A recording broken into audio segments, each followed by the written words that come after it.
नमस्कार विद्यार्थियों। रिसर्च एक ऐसा सब्जेक्ट है जिसमें आप जितना गहराई से जिस भी विषय के ऊपर जो जानकारी प्राप्त करना चाहते हैं आसानी से विभिन्न विधियों के द्वारा कर सकते हैं। रिसर्च के द्वारा हम हमारे समाज को आईना दिखा सकते हैं। रिसर्च के द्वारा समाज के नियम कायदों को बना सकते हैं। रिसर्च के द्वारा हम प्रिंसिपल्स को बना सकते हैं। रिसर्च के द्वारा हम भविष्य में क्या होने वाला है इसकी हाइपोथेसिस कर सकते हैं। रिसर्च के द्वारा हम आप विभिन्न विषयों के ऊपर गहन चर्चा कर सकते हैं। रिसर्च जो करते हैं उसकी विभिन्न अलग अलग तरह की विधियां होती हैं। इन विधियों में से एक जो प्रमुख विधि है जो सोशल साइंसेस में जनरली अपनाई जाती है वह विधि है प्रश्नावली विधि। अब हम ये देखते हैं इस वीडियो के तहत कि जो प्रश्नावली विधि है उस प्रश्नावली विधि के गुण क्या हैं, उस प्रश्नावली विधि के लाभ क्या हैं, उस प्रश्नावली विधि के फायदे क्या हैं।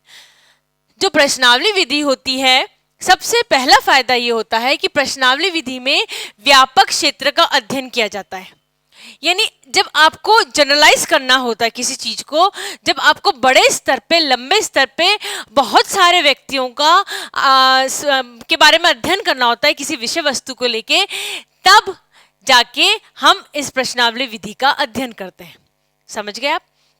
कहने का तात्पर्य है कि यदि किसी के बारे में, किसी समाज के बारे में, किसी भौगोलिक क्षेत्र के बारे में व्यापक जानकारी रखना चाहते हैं तो उस परिस्थिति में जो प्रश्नावली विधि है वह रिसर्च अध्ययन के लिए महत्वपूर्ण होती है।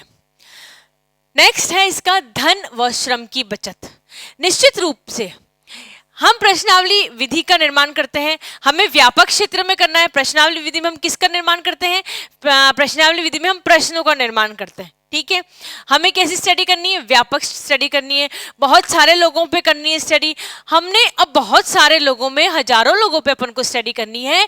इस परिस्थिति में हम क्या करते हैं? एक प्रश्नावली का निर्माण करते हैं। हो सकता है उसके अलग अलग पार्ट्स हो, 50 क्वेश्चन हो, 5 पार्ट्स हो, हर पार्ट में 10-10 क्वेश्चन हो। हमने क्या किया? प्रश्नों का निर्माण करा, 50 क्वेश्चंस का निर्माण करा। हमें सिर्फ और सिर्फ एक बार निर्माण करना पड़ा, हमारा समय बचा, हमारा श्रम बचा। इसी तरीके से हमने हमारे साथ में असिस्टेंट रख ली, क्योंकि हम हर जगह नहीं जा सकते।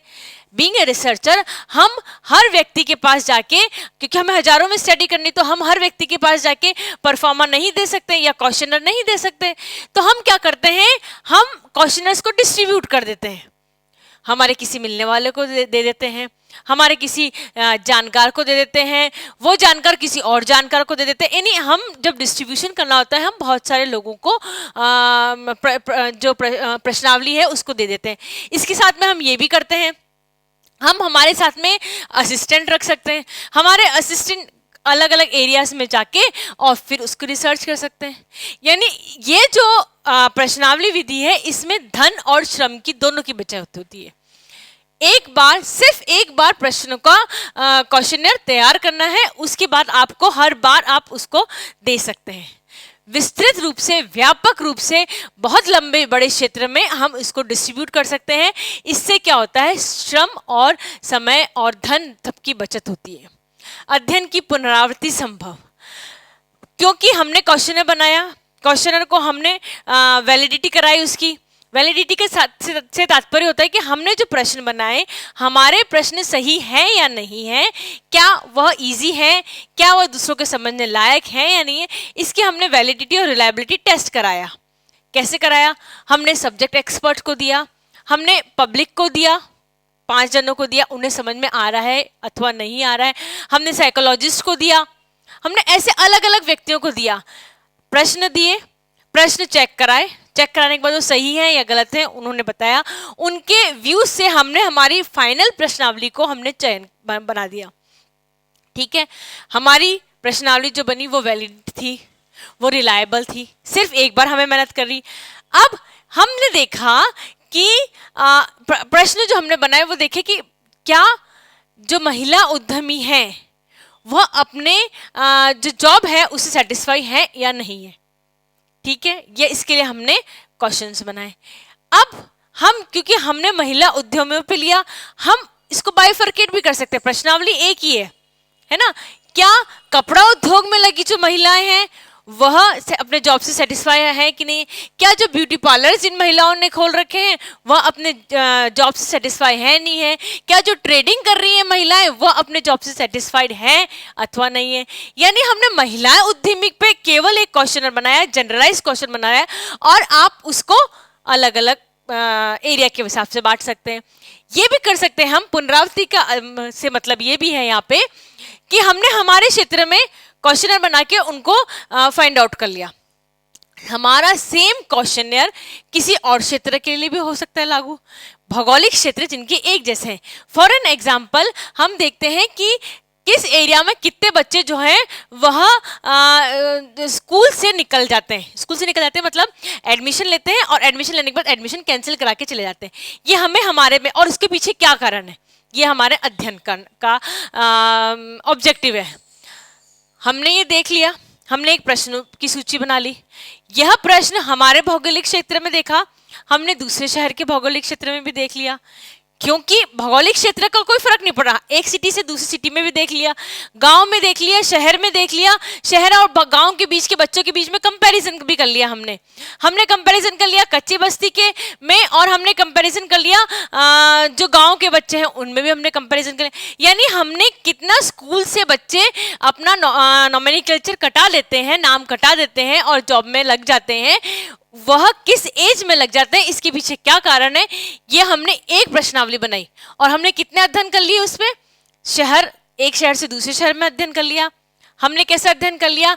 गांव में अध्ययन कर लिया, हमने शहर में अध्ययन कर लिया, हमने कच्ची बस्ती में अध्ययन कर लिया, हमने हमारे शहर के विभिन्न एरिया में जो कच्ची बस्तियां पाई जा रही उसमें अध्ययन कर लिया, हमने कंपैरिजन भी कर लिया। प्रश्नावली सिर्फ एक, समझ गए आप? यानी हम अध्ययन की बार बार पुनरावृत्ति कर रहे हैं, हम सैंपल साइज अलग अलग ले रहे हैं, एरिया अलग अलग ले रहे हैं, पर हम जो अध्ययन का जो टॉपिक है वह एक रख रहे हैं, प्रश्नावली एक रख रहे हैं। नेक्स्ट है वस्तुनिष्ठ सूचनाओं की संभावना। वस्तुनिष्ठ सूचनाओं की संभावना इसलिए आती है क्योंकि 1-to-1 कांटेक्ट होता है ना।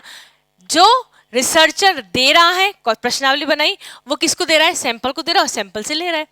For an example, menstruation cycle जो गर्ल्स में स्टार्ट होती है, ये किस एज में स्टार्ट होती है? इस जब स्टार्ट होती है तब लड़कियों में किस तरीके के हार्मोनल चेंजेस आते हैं, किस तरह की गर्ल्स को प्रॉब्लम्स आती हैं, इसके बारे में आइडेंटिफाई करना है। ठीक है, रिसर्चर कहाँ गया? स्कूल्स में गया, गर्ल्स के ऊपर रिसर्च करी, गर्ल्स स्कूल में गया, है ना। अब क्योंकि रिसर्चर ने फाइंड आउट कर लिया कि 8th क्लास से लेके 12th क्लास के बच्चों को पर रिसर्च करनी है, या 8th क्लास से 10th क्लास के बच्चों को रिसर्च करनी, रिसर्चर ABCD जो भी सेक्शन होते उसमें गया, स्वयं हर बच्चे को क्वेश्चनर दिया और क्वेश्चनर देने के बाद कलेक्ट कर लिया। तो वो क्या है? क्योंकि 1-to-1 कांटेक्ट हुआ है, इसलिए जो सूचना प्रश्नावली विधि के द्वारा मिलती है वह सूचना वस्तुनिष्ठ सूचनाओं की कैटेगरी में आती है। तथ्य संकलन में शीघ्रता पूर्वक, तथ्य संकलन तुरंत हो जाते हैं प्रश्नावली विधि में। कैसे होते हैं? क्योंकि प्रश्नावली बनी हुई है ना, और जब क्लोज एंडेड क्वेश्चनर मेथड होता है, यानी कि हाँ अथवा ना, संतुष्ट अथवा असंतुष्ट, संतुष्ट असंतुष्ट, कभी कभी संतुष्ट, 2 पॉइंट 3 पॉइंट 5 पॉइंट, जितने भी तरह की प्रश्नावली विधि है क्लोज एंडेड, तो वह उनको टिक मार्क करना होता है ना। रिसर्चर गया, अभी हमने आपको बताया, जैसे हमने स्कूल का एग्जाम्पल लिया है, स्कूल में किस बच्चे को एक्ने होते हैं यानी मुहासे होते हैं, है ना, किस बच्चे को मुहासे से क्या क्या प्रॉब्लम्स होती है, कौन कौन से किस तरह की ट्रीटमेंट ले रहे हैं, इसके बारे में जानकारी देनी है। अब चूंकि एक्ने के बारे में जानकारी देनी है, टीनेजर्स को लेना है, तो कौन टारगेट होंगे? स्कूल टारगेट होगा। प्रश्नावली बनाई, प्रश्नावली बना के 3 या 4 स्कूल में गए रिसर्चर, और उन 3-4 स्कूल में 1000 बच्चे विभिन्न एरिया के शहर के, स्वयं के शहर के विभिन्न एरिया के बच्चे अलग अलग स्कूल में मिल गए। 4 स्कूल में जाने के बाद टोटल क्या हो गया? जितना भी डेटा इकट्ठा करना था, चाहे 500 का हो चाहे 1000 का हो, वह डेटा इकट्ठा हो गया। यानी जो तथ्य संकलन था वह बहुत ही शीघ्रता पूर्वक हो गया और उसमें धन और श्रम की भी बचत हो गई। तो ये प्रश्नावली विधि की बहुत ही लाभ है कि उसकी तथ्य संकलन शीघ्रता पूर्वक हो जाता है। नेक्स्ट है सांख्यिकीय विश्लेषण में सरलता। ज्यादा कॉम्प्लिकेटेड टेस्ट नहीं लगाने पड़ते, ठीक है। चूंकि ज्यादा, हालांकि आजकल कंप्यूटर का युग है, कंप्यूटर के युग में तुरंत ही कंप्यूटर के द्वारा सारे जो डेटा है वो आ जाते हैं, फिर भी प्रश्नावली विधि एक ऐसी विधि है जिसके अंदर परसेंटाइल मेथड, टी टेस्ट लगाया जाता है जनरली, है ना। और टी टेस्ट और जो परसेंटाइल मेथड का उपयोग किया जाता है, इसके जो सांख्यिकीय विश्लेषण होता है, यह सबसे सरल, सबसे आसान और सबसे शीघ्रता पूर्वक हो जाता है, ठीक है। अब चूंकि सबसे आसान है, सबसे सरल है, सबसे शीघ्रता पूर्वक हो जाता है, इसलिए प्रश्नावली विधि है जो कि सबसे ज्यादा लाभदायक होती है, सबसे आसान होती है। फिर हम बोलते हैं उपयोगिता में सरलता। हमें अगर एक जगह से दूसरी जगह मूव करना है ना, हमने अभी आपको बताया कंपैरिजन करना है हमें किसमें, गांव के बच्चों में और शहर के बच्चों में। हमें गांव में भी जाना है और शहर में भी जाना है, दोनों जगह जाना है। हमें टूल लेके जाना, हमारा टूल क्या है, प्रश्नावली विधि। हमें उसकी उपयोगिता बड़ी आसानी से हो जाती है, एक जगह से दूसरी जगह उसका मूवमेंट बहुत आसानी से हो जाता है, उसको हम उपयोग बहुत, क्योंकि हमें कुछ करना नहीं पड़ता ना, इसलिए हम उसका उपयोग, प्रश्नावली विधि का उपयोग बहुत ही आसानी से सरलता पूर्वक कर सकते हैं। और सबसे अच्छी बात प्रश्नावली विधि की वह यह होती है कि जो उत्तरदाता के लिए बहुत ही सुविधापूर्वक होता है। स्पेशली किसकी बात करते हैं हम, क्लोज एंडेड क्वेश्चनर की, इन्वर्टेड कॉमा में, है ना। तो जो प्रश्नावली विधि होती है उसके अंदर जो उत्तरदाता यानी जो उत्तर दे रहा होता है उसको बहुत आसानी होती है। 20 क्वेश्चन है, 20 क्वेश्चन को यदि 1 मिनट भी लगाएगा तो केवल 20 मिनट में इस क्वेश्चन का आंसर दे सकता है। हालांकि ये होता यह है कि प्रश्नावली विधि जब आप उपयोग में ला रहे हैं तो बहुत ही सरल भाषा का, सहज भाषा का उपयोग करते हैं, है ना। और जो लोकल लैंग्वेज होती है जनरली उस भाषा का उपयोग करते हैं। अब सरल भाषा का उपयोग कर रहे हैं आप, तो जो उत्तरदाता है, जो सैंपल है, उसको केवल टिक मार्क करना होता है, हाँ अथवा ना। क्या आप पढ़े लिखे हैं, हाँ अथवा ना। क्या आपको अक्षर ज्ञान है, हाँ अथवा ना, केवल इतना, है ना।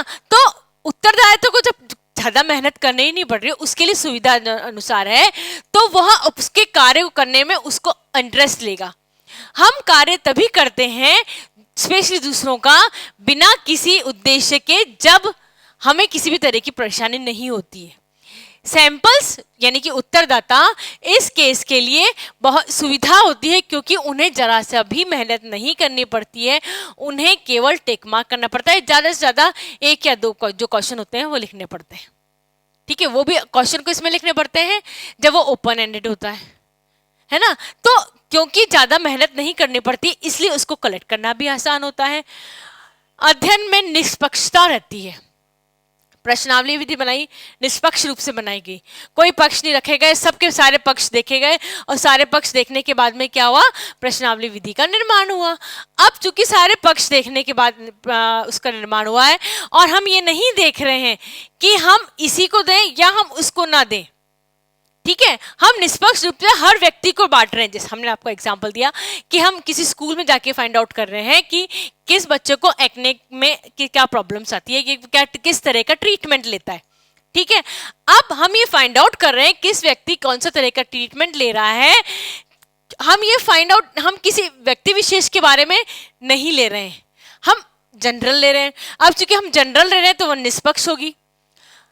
हम यह भी नहीं देख रहे हैं कि हम पर्टिकुलर एरिया के लिए ले रहे हैं, तो भी निष्पक्ष होगी। हमने किसी जाति, किसी धर्म को भी अपने पक्ष में नहीं रखा है, तो भी वो निष्पक्ष हुई। यानी प्रश्नावली विधि ऐसी विधि होती है जो पूर्णतः जाति, धर्म, वर्ग, क्लास सबसे निष्पक्ष होती है, क्योंकि जो प्रश्न बनाते हैं वह प्रश्न की, हमने अभी आपको बताया था, वैलिडिटी और रिलायबिलिटी होती है ना, क्योंकि उसको चेक कराया जाता है। अब चूंकि उसको अलग विषय वस्तु को चेक कराया जाता है, इसलिए प्रश्न कैसे बने, निष्पक्ष बने।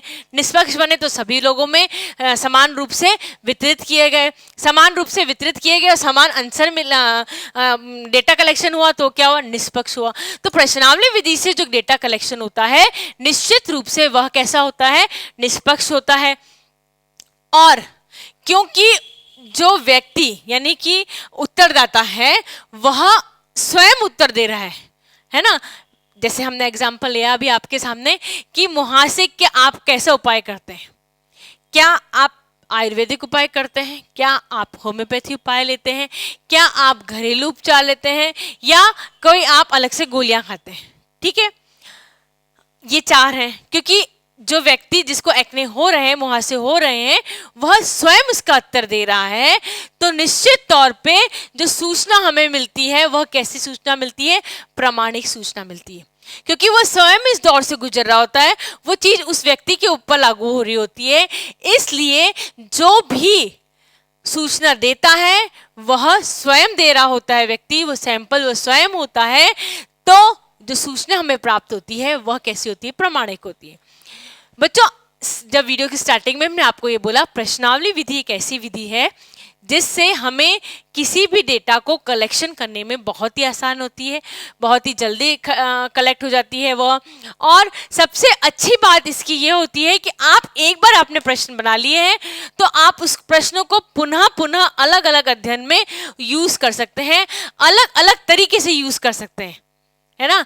जैसे एक्ने प्रॉब्लम के बारे में 10th और 12th के बच्चे क्या जानते हैं, एक्ने प्रॉब्लम के बारे में फर्स्ट ईयर के बच्चे क्या जानते हैं, एक्ने के प्रॉब्लम के बारे में 8th से 10th स्टैंडर्ड के बच्चे क्या जानते हैं। प्रश्नावली एक है, तो प्रश्नावली विधि से डेटा कलेक्शन करना बहुत ही सरल है। इससे समय, धन एवं श्रम की बचत हो जाती है। इससे हम अध्ययन को पुनरावृत्ति कर सकते हैं, और सबसे इम्पोर्टेंट जो हमें सूचनाएं मिलती है उसके थ्रू, वह कैसी होती है? प्रामाणिक होती है।